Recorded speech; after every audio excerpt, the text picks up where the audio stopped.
ప్రియ పర్వత తండ్రికి వందనాలు స్తుతులు చెల్లిస్తున్నాను ప్రభావ. ఏ యోగ్యత అర్హత లేని మనం ఇక్కడ మీరు వందనాలు ప్రభావ. నీ నామంలో ఖచ్చితంగా నీ మాటలు చెప్తున్నాను. నీ జ్ఞానాన్ని నాకు దయచేయండి, నీ తిరిగి నాకు దయచేయండి, నీ విదేశం నాకు దయచేయండి. అన్నిటికంటే ప్రాముఖ్యమైన నీ ఆత్మ నడుపుకు నాకు దయచేయండి. నీ సన్నిధిని ఇక్కడ ఉంచాను, ఈ యొక్క మహిమను ఇక్కడ ఉంచాను. నాతో పాటు మీరు ఉండండి, నాకు సహాయం చేయండి. నా నుంచి వీళ్ళతో ఏమీ మాట్లాడాలనుకుంటున్నాను అది నేరుగా స్పష్టంగా మీరు మాట్లాడమని, ధైర్యపరచమని, సహాయం చేయమని, అద్భుతం చేసి ఆశీర్వదించి దీవించమని, సమస్త మహిమాగంట భగవాలు తద్వారా పేరు పొందుకోమని ఈ సేవ పరిశుద్ధమైన నామములో అడిగి వేడుకుంటున్నాను తండ్రి. దశలోని అందరికీ దేవుని నామానికి మహిమాగంట ప్రభావం కాక అవకాశం ఇచ్చిన ప్రేమానికి వాళ్ళకి సత్యనారాయణ సాగర్కి హృదయపూర్వక వందనాలు తెలుపుతున్నాను. సో ఈ సమయంలో అది కాక 2 వారాలు నేను అటెండ్ కాలేకపోయాను. దీని కొరకు నా కోసం ప్రార్థన చేసిన నా పేరు ప్రభు కుమార్, పాస్టర్ ప్రభు కుమార్. నేను సూర్యాపేటలో ఉంటాను, సూర్యాపేటలో పరిచయం చేస్తాను. నా కోసం కుటుంబం కోసం మీకు రిక్వెస్ట్ పంపగానే మీరు నా కోసం ప్రార్థన చేశారు. మీ అందరికీ నా హృదయపూర్వక వందనాలు. సో ఈ సమయంలో వాక్యం యోహాను సువార్త 21వ అధ్యాయము 11వ వచనంలో చదివినట్లయితే సమయం చేసేసి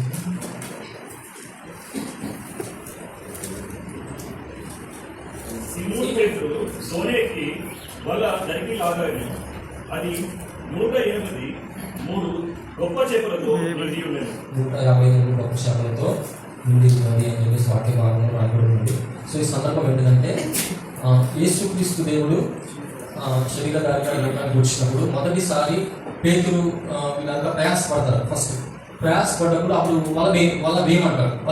మీరు ఇటువైపుకి వెళ్ళి వాళ్ళ వేయండి అని చెప్పేసి చెప్తారు. వాళ్ళు ప్రయాసపడ్డాం ప్రభావ, మేము చాలా ప్రయాసపడ్డాం, మాకు రాత్రంతా కష్టపడ్డాం, మాకు చేపలు పర్లేదని చెప్పేసి అన్నారు. అన్న తర్వాత మీరు వెళ్ళి నేను చెప్తున్న మాటగా వెళ్ళి మీరు వల వేయండి అని చెప్పేసి అనగానే దేవుడు చెప్పిన మాటను బట్టి వల వేస్తారు, వాళ్ళకి చేపలు పడతాయి. అది అయిపోయిన తర్వాత మళ్ళీ చివరిలో లాస్ట్ అంటే దేవుడు మరణించి తిరిగి లేచిన తర్వాత సందర్భంలో మాట్లాడుతున్న మాట ఇది.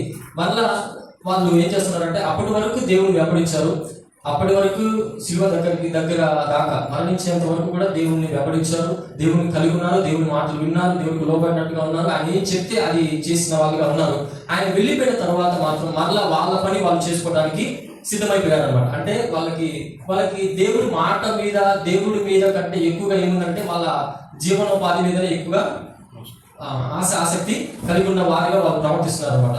ఆ ప్రవర్తించే సందర్భంలో ఇక్కడ మళ్ళీ ప్రయాసపడ్డారు, 2సారి కూడా ప్రయాసపడ్డప్పుడు మళ్ళీ వాళ్ళు ఎలా ఉన్నారంటే నిరుత్సాహంతో ఉన్నారు. నిరుత్సాహంతో ఉన్నప్పుడు మళ్ళీ దేవుడు వాళ్ళ దగ్గరకు వచ్చి ఏం చేస్తాడంటే మళ్ళీ మీరు వెళ్ళి వల వేయండి అని చెప్పేసి అనగానే వల వేయగానే అక్కడ ఏమని ఏం జరిగిందంటే 153 చేపలు వాళ్ళ వలలో పడ్డాయని చెప్పేసి రాయబడి. ఫస్ట్ సారి ఈ మాటని చెప్పలేదు, విస్తారమైన చేపలు పట్టారని చెప్పేసి మాత్రమే చెప్పింది. 2సారి లేఖనాలు రాసినప్పుడు 153 చేపలు వాళ్ళకి దొరికినాయి అని చెప్పేసి రాయబడింది. అయితే మనం చూసినట్లయితే ఒకసారి 153 బిబ్లికల్ మీనింగ్ మనం గూగుల్లో సెర్చ్ చేసినట్లయితే 153 బిబ్లికల్ మీనింగ్ హిబ్రూ భాషలో ఏమని ఉంటుందంటే అని ఎలోహి. ఒకసారి చూడండి, మీకు కావాలంటే చూసుకోండి.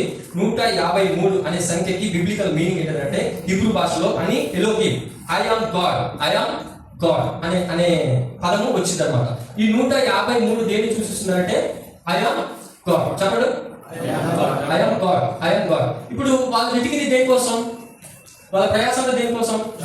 చేపల కోసం కదా. అయితే దేవుడు ఏం చేశాడు? దేవుడే వల వేయమని చెప్పాడు. దేవుడే మాట్లాడు దయచేసి. దేవుడే వల వేయమని చెప్పాడు. తర్వాత వాళ్ళు వెతుకుతుంది ఎవరిని?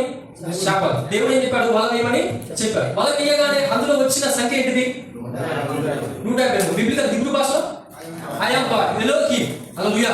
అంటే ఇక్కడ ఏమి మనం అర్థం చేసుకోవాలంటే ప్రారంభం ఆయనే, ముగింపు ఆయనే. మొదటివాడు ఆయనే, కడపటివాడు ఆయనే. అర్థమైందా? బ్రతికించేవాడు ఆయనే, నొదించేవాడు ఆయన. వీళ్ళు ఎటో వెళ్దామని చూశారు. వాళ్ళ ప్రయాసం ఏముంది? వాళ్ళ యొక్క ఆశ, వాళ్ళ యొక్క వాంఛ, వాళ్ళ యొక్క ప్రయాసం అంతా ఏంటంటే చేపలు. వాళ్ళకి జీవనాధారము గర్వించుకోవాలనే ఆశ ఉంది. అయితే దేవుడు ఏం చేశాడు చూడండి. దేవుడు యొక్క టెక్నికల్ చూడండి, ఆయన యొక్క జ్ఞానం చూడండి, చాలా చాలా మంచిగా ఉంది. ఏ విధంగా మన పనులు, మనకి సంబంధించిన విషయాలు మనం వెతుక్కుంటూ వెళ్తాం, కానీ అది ఎవరి ద్వారా సమాప్తి చేయబడుతుంది అంటే దేవుడి ద్వారా సమాప్తి చేయబడుతుంది. హల్లెలూయా. ఎవరి ద్వారా? చెప్పండి ఒకసారి. అది ఎవరి ద్వారా సమాప్తి చేయబడుతుంది అంటే దేవుడి ద్వారానే సమాప్తి చేయబడుతుంది. నా టాలెంట్, నా తెలివి, నా జ్ఞానం, నా ఎడ్యుకేషన్, నా చదువు, నాకు సంబంధించిన అన్ని విషయాలు ఏమున్నప్పటికీ కూడా మనకి ఎంత ఆస్తి ఉన్నా, ఎంత అందం ఉన్నా, ఎంత ఇది ఉన్నప్పటికీ కూడా అది ఎవరి ద్వారా సమాప్తి చేయబడుతుందంటే దేవుడి ద్వారానే. దేవుడు లేకపోతే ఏ కార్యము జరగదు. చూడండి, పేతురు అప్పటిదాకా దేవుడిని వెంబడించాక, హలో, పేతురు అప్పటిదాకా దేవుడి గురించి బాగా తెలుసు. మొదటిసారి ప్రయాసంలో ఉన్నప్పుడు ఏం చేశాడు, మేము ఇబ్బందులో ఉన్నామని చెప్పేసి ఎమ్మటే చేపలు, దేవుడు చెప్పగానే ఎమ్మటే చేపలు పడిపోయాడు. అయితే ఈయనకి ముందు ఆశ, జీవనోపాధి మీద ఆయన యొక్క మంచి ఆశ ఉంది. కానీ మళ్ళా ఆ చేపల ద్వారా, ఆ 153 చేపల ద్వారా కూడా నేను ఉన్నవాడను అన్నవాడను నేనే ఉంటా. నీ ప్రారంభంలో నేనే ఉంటా, నీ ముగింపులో నేనే ఉంటా. నువ్వు ఎటు పోయినా కానీ నా ఒక్కసారి చూడండి, దేవునికి కనెక్ట్ అయిన మనిషి, దేవుడితో కనెక్ట్ అయిన మనిషి ఎక్కడికి పోయినా మీ దేవుడితోటే వాడి జీవితం. Hello hallelujah. It is true అండి. ఏ వ్యక్తి అయినా సరే ఒకసారి దేవుడు పట్టుకునేంత వరకు దేవుడి దగ్గర ఉండాలి. మనం దేవుడు పట్టుకున్న తర్వాత ఇంకెప్పుడు దేవుడితోనే ఉంటాం. చూడండి, ఈ బొంకిన పేతురు, అటు ఇటుగా ఉన్నటువంటి పేతురు లైఫ్ లో ఇప్పుడు చూడండి, దేవుడు ఎలా గమనించాడంటే పేతుర్ని చనిపోయినా మళ్ళీ తిరిగి లేస్తే పేతురు దగ్గరికి వచ్చాడు. ఆయనకి ఇచ్చిన పని ఏంటిది? ఆయన చేసిన పని, హలో, దేవుని యొక్క తలంపులో ఆయన ఒక పని ఇచ్చాడు. ఏ పని? మీరు వెళ్ళి శిష్యులు చేయండి, ఎవరిగా ఆయన మీకు సువార్త ప్రకటించండి నేను చెప్పాడు కదా. చెప్పాడు, మీరు మాట్లాడుతున్నారు, మీరు ఎంకరేజ్ చేసేవాళ్ళని చెప్పారు, కొంచెం ఎంకరేజ్ చేయండి. అయితే అర్థమవుతుందా? సో ఏం చెప్పాడు? దేవుడు చెప్పాడు, దేవుడు తలంపులు ఆ పని మాత్రమే చేయాలి, ఇంకే పని చేయకూడదు. మళ్ళీ వచ్చాడు, తిరిగి మళ్ళీ వచ్చి మళ్ళీ చూస్తే ఏం చేస్తున్నా పేతురు? చేపలు పట్టుకుంటే పని చేస్తుంది. మన శిష్యుడు చూడండి, ప్రార్థన చేయండి, మీకు ప్రార్థన చేయండి బాబు అని చెప్పి 20 ప్రార్థన చేస్తున్నారు. మళ్ళీ వచ్చినప్పటికి వీళ్ళందరూ నిద్రపోతున్నారు. సో దేవుని తలంపుల్లో మనల్ని బట్టి ఒక ఆలోచన ఉంటుంది. ఆ ఆలోచన అది దేవుడు అనుకున్నట్టే జరుగుతుంది. అప్పటి నుంచి మనిషి అనుకున్నది ఏం జరగదు, మనం అనుకునేది ఏమి జరగదు, ఏది కూడా జరగదు, కొంచెం కూడా జరగదు. చిన్న క్లీన్ అంటారు కదా, అంత కూడా జరగదు. దేవుడు ఏదైతే మన కొరకు నియమించాడో, దేవుడు ఏదైతే మన కొరకు ప్రణాళిక వేసి ఇచ్చాడో అవి మాత్రమే జరుగుతాయి అన్నమాట. మనుషులకు ఏవి కూడా జరగదు. ఆ తర్వాత ఇంకో విషయం ఏంటంటే, నీడలాగా గమనించాడు దేవుడు, నీడలాగా గమనించాడు. మళ్ళీ ఏం చేస్తాడు, తర్వాత దేశం తీసుకుంటాడు, తర్వాత ఏ పని చేస్తాడు అని చెప్పేసి ఆయన గమనించే విధంగా ఉన్నాడు అనమాట. తర్వాత ఎప్పుడైతే ఈ 153 చేపలు పట్టాయో, ఇది రెండోసారి కదా, రెండోసారి అవునా? రెండోసారి ఫస్ట్ సారి విస్తారమైన చేపలు పడ్డాయి, రెండోసారి 153 చేపలు పడ్డాయి. హిబ్రూ భాషలో మీనింగ్ ఏంటిది? 153 అంటే హిబ్రూ భాషలో మీనింగ్ ఏంటి? ఇప్పుడేమి దేవుడే, ఆయన ప్రారంభంలో దేవుడు ఉన్నాడు, ముగింపులో దేవుడు ఉన్నాడు. సో ఇప్పుడు చూడండి, ఈ నీడలాగా గమనించాడు దేవుడు. ఈ నీడలాగా ఇప్పుడేం చేస్తాడు, ఇప్పుడే తీసుకుంటాడు అని చెప్పి అనుక్షణం చూస్తున్నాడు. చూసి ఫైనల్ గా ఏం చేస్తాడంటే, ఈయనకు ఒక అనుభవం వచ్చింది. 2 సార్లు కాబట్టి 2 సార్లు అనుభవం వచ్చింది. అరే నేను ఎక్కడికి వెళ్ళినా కానీ దేవుడు నన్ను వదిలిపెట్టడు, నేను ఎక్కడికి వెళ్ళినా దేవుడు. కొన్నిసార్లు యోగా కూడా అంతే కదండి, యోగా కూడా ఆయన తలపులు కలిగి ప్రజలకు భయపడి ఎక్కడికి వెళ్ళిపోతాం అనుకుంటాడు. కానీ దేవుడు తిరిగి మనకి దేవుని కాదని ఏ బిజినెస్ చేసినా, దేవుని కాదని ఏది చేసినా మనము ముందుకు వెళ్ళలేదు. హల్లెలూయా. అది చేసుకుంటే ఇది చేస్తే సాక్షి రైటే, నేనేం కొట్టుకోలేదు దాన్ని. సో బట్ కాకపోతే దేవుడి ప్రణాళికలు ఉంటే, దేవుడి చిత్తంలో ఉంటే ఆ వ్యక్తి ఏది చేయకూడదు, దేవుడి స్వార్థం మాత్రం చేయాలి. పేతురు పిలుపు, పేతురు మీద దేవుడి ప్రణాళిక ఏంటంటే దేవుని పని మాత్రమే చేయాలి. సో ఆయన నీడలాగా వెంబడించాడు. ఆ నీడలాగా వెంబడించిన వ్యక్తి ఆ పేతురుని అభిషేకించి, పెంతెకొస్తు దినంలో అభిషేకించిన తర్వాత, పరిశుద్ధాత్మ పొందుకున్న తర్వాత అదే నీడతోటి అనేక మంది స్వస్థత పొందుకున్నారు. పేతురు ఒక్క మాట, దేవుడు చూడండి, ఆయన ఎన్నో మాట మాట్లాడుతాడు, కానీ ఒక్క ప్రసంగం దేవుడి యొక్క ఆత్మను పొందుకొని చేసినప్పుడు 3000 మంది. అది దేవుడు ఏదైతే మనకి నియమిస్తాడో అది మాత్రమే మనము చేయాలి. చూడండి, ఈ రోజు ఏమవుతుందంటే, ఇదేమో ఒక దర్శనం, ఒక్కరిని దేవుడు దర్శించడు, అందరినీ దర్శించడు, ఒక్కరిని మాత్రమే దర్శిస్తాడు. ఆ దర్శనంలో మనందరం ఉన్నాం. నోహాబు కూడా ఒక్కడితో, అవునా? సో ఆ దర్శనంలో మనందరము ఉన్నామా? ఉన్నాం.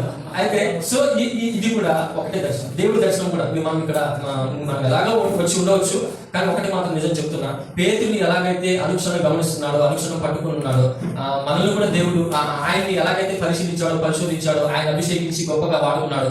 దేవుడు మనల్ని కూడా అలాగా పరిశీలించి అనుక్షణం అన్ని ఏది కావాలో అన్ని ఇచ్చేస్తాడు. హల్లెలూయా.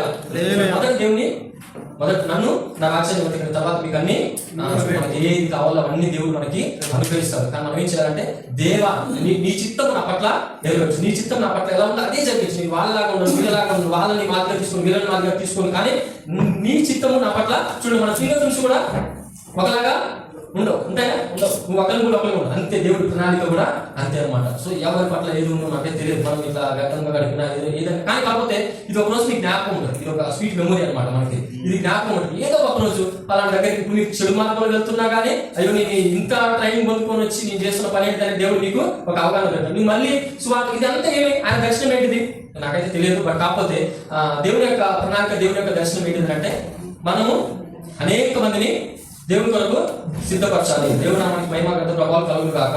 సో లాస్ట్ పని అయిపోయింది. లాస్ట్ పని దేవుని యొక్క ప్రణాళిక ఏంటంటే దేవుని కొరకు మనము అనేక మందిని సిద్ధపరచాలి. ఒక బాధాకరమైన విషయం ఏంటంటే దేవుడు 12 మంది శిష్యులను చేసినప్పుడు ఆయన వెనుక అన్ని విని అన్ని చేసి అన్నిట్లో ఫుడ్ విషయంలో ఆయనతో ఉన్నారు, పడుకునే విషయంలో ఆయనతో ఉన్నారు, సో తర్వాత తిరిగే విషయంలో ఆయనతో ఉన్నారు, వాక్యం బోధించే విషయంలో ఆయనతో ఉన్నారు. కానీ లాస్ట్ క్లైమాక్స్ వచ్చేసరికి ఎవరు కూడా ఫెయిల్ అయిపోయిన మినిస్ట్రీ ఏంటిదే అంటే యేసు మినిస్ట్రీ, యేసు పరిచర్య. ఫెయిల్ అయిపోయిందంటే యేసు పరిచర్య. ఎందుకంటే ఆయన దగ్గర ఉన్న వాళ్ళు నమ్మకంగా పనిచేయలేదు అనమాట. కరెక్ట్గా నిజంగా నమ్మకంగా యథార్థంగా దేవుని ఆత్మ దేవుడు ఏదైతే ఇస్తున్నాడో అదే పనులు మనం నమ్మకంగా పోతే ఇప్పుడు చాలా మంది మార్చబడేవారు. చాలా మంది ఏం చేస్తారంటే దేవుడి పరిచర్యని ఆలస్యం చేసి పక్కకు పెట్టి మన ఏదైతే ఉందో అది మాత్రమే ముందుకు పోల్చుకుంటారు. కాకపోతే నేను చెప్తున్నాను ఏంటంటే ప్రారంభంలో దేవుడు చెప్తేనే చేపలు పడ్డాయి. మళ్ళీ మరణించి తిరిగి లేచిన తర్వాత కూడా దేవుడు చెప్తేనే చేపలు పడ్డాయి. ఆ చేపలు కూడా దేవుడు ఆయా గాడ్. చూడండి, ప్రారంభము మధ్యలో పాస్ట్ ప్రెజెంట్ ఫ్యూచర్. నీ జీవితంలో నా జీవితంలో దేవుడు అయ్యాడు. ఆమె హల్లెలూయా. వాక్య దేవుడు మన ఇంట్లో